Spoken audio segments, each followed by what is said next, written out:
എൻ്റെ അടുത്ത് കുറച്ച് പേര് ചോദിച്ചു, ബ്രോ എന്താ GNCന്ന് ഇറങ്ങാൻ കാരണം? അപ്പം എനിക്ക് നിങ്ങളും കൂടെ അറിയണമെന്നുള്ളതുകൊണ്ട് ഞാൻ പറയുക, GNCന്ന് എനിക്കൊരു സ്കാം കിട്ടി. ശരിക്കും പറഞ്ഞാൽ ഈ GNCക്കാർ ഒരു കമ്പനിയിൽ ഏൽപ്പിക്കും.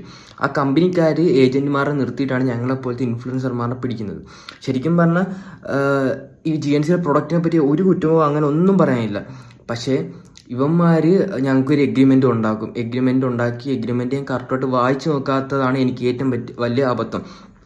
അപ്പോൾ എനിക്ക് 1 മാസം 15,000 രൂപ വെച്ച് 3 മാസത്തെ ഒരു എഗ്രിമെൻ്റാണ് സൈൻ ചെയ്തത്. അത് സ്റ്റാക്ക് 15,000 സ്റ്റാക്ക് പ്രൊഡക്ട്സ്. അപ്പം ഇവൻ്റെ അടുത്ത് ഞാൻ ചോദിച്ചത്, ബ്രോ എനിക്ക് 3 മാസം കറക്റ്റായിട്ട് 15,000 രൂപയുടെ പ്രൊഡക്ട്സ് കിട്ടത്തില്ലെന്ന് ചോദിച്ചപ്പോൾ അവൻ വാട്സപ്പിൽ എല്ലാ എഗ്രിമെൻറ്റും. അപ്പോൾ ഞാൻ ഒരു ട്രിപ്പിൻ്റെ ഭാഗമായിട്ട് ഞാൻ പോയിരിക്കുന്നു പറഞ്ഞാൽ കറക്റ്റായിട്ട് എനിക്ക് വായിച്ചു നോക്കാനും പറ്റില്ല. ഞാൻ ആ വാട്സപ്പിൽ അവനെ വിശ്വസിച്ച് ഞാൻ ഇത് സൈൻ ചെയ്തും കൊടുത്തു. അപ്പോൾ ആദ്യത്തെ മാസത്തെ എനിക്ക് സ്റ്റാക്ക് കറക്റ്റ് വന്ന് ഞാൻ അതിന് ഉള്ള വീഡിയോ ചെയ്ത് കൊടുത്തു. അപ്പോൾ 2ാമത്തെ മാസത്തെ സ്റ്റാക്കിന് വേണ്ടി ഞാൻ പറഞ്ഞു എനിക്ക് 5 വേ പ്രോട്ടീനാണ് വേണ്ടത്. അപ്പം ആ പൈസയ്ക്ക് കറക്റ്റ് ആ 15,000 രൂപ വരുന്ന രീതിയിൽ നമുക്ക് വാങ്ങാം. അപ്പം 5 വേ പ്രോട്ടീൻ പറഞ്ഞ് എനിക്ക് സ്റ്റാക്ക് വന്നപ്പോൾ 2 ഉള്ളൂ. അപ്പോൾ ഞാൻ ചോദിച്ചു, ബ്രോ എന്താ കാര്യം? എനിക്ക് 2 വന്നുള്ളൂ. അപ്പോൾ അവൻ പറഞ്ഞ് ഹയർ അതോറിറ്റീസിനോട് പറയാം, സംസാരിക്കാം. ഞാൻ 5 തന്നെയാണ് പറഞ്ഞത്. കുറച്ച് കഴിഞ്ഞപ്പോൾ അവൻ പറഞ്ഞ് അവിടെ ഫ്ലഡാണ്, വെയർഹൗസ് ഫ്ലഡാണ്, അത് കാര്യങ്ങളും. അപ്പോൾ ഞാൻ ചോദിച്ചു വെയർഹൗസ് എവിടെയാണ്, അവിടെ ഫ്ലഡ്? അപ്പോൾ അവൻ സ്ഥലമൊന്നും പറയുന്നില്ല.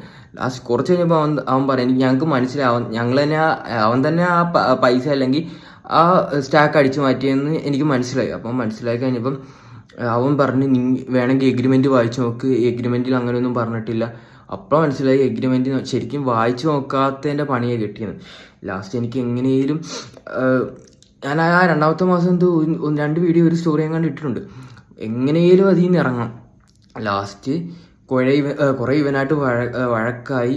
ലാസ്റ്റ് എങ്ങനെയോ ഞാൻ അതിനകത്ത് നിന്ന് ഇറങ്ങി. എന്ന് വെച്ചാൽ അവൻ എഗ്രിമെൻറ്റിൻ്റെ ടെർമിനേഷൻ്റെ ഈ സാധനം മെയിലായിട്ട് എനിക്ക് അയച്ച് ഈ ജൂലൈ ലാസ്റ്റ് കൊണ്ട് അത് തീർന്ന്. എനിക്ക് നിങ്ങളിത് പറയണമെന്നുണ്ടായിരുന്നു ഇങ്ങനത്തെ കാര്യം. പക്ഷേ GNCയുടെ പ്രൊഡക്റ്റിനെ പറ്റി ഒന്നും കുറ്റം പറയാനില്ല, എല്ലാം നല്ല പ്രൊഡക്റ്റ് തന്നെയാണ്. ഞാനും കുറച്ച് നാൾ വരെ ഇപ്പം എൻ്റെ വേ പ്രോട്ടീൻ തീരാറായി. അപ്പോൾ അതുവരെ ഞാൻ യൂസ് ചെയ്തുകൊണ്ടിരിക്കുന്ന GNCയുടെ തന്നെയാണ്. അപ്പം നിങ്ങളടുത്ത് പറയുന്നുണ്ട്. അപ്പം ശരിയെങ്കിൽ ടാറ്റ.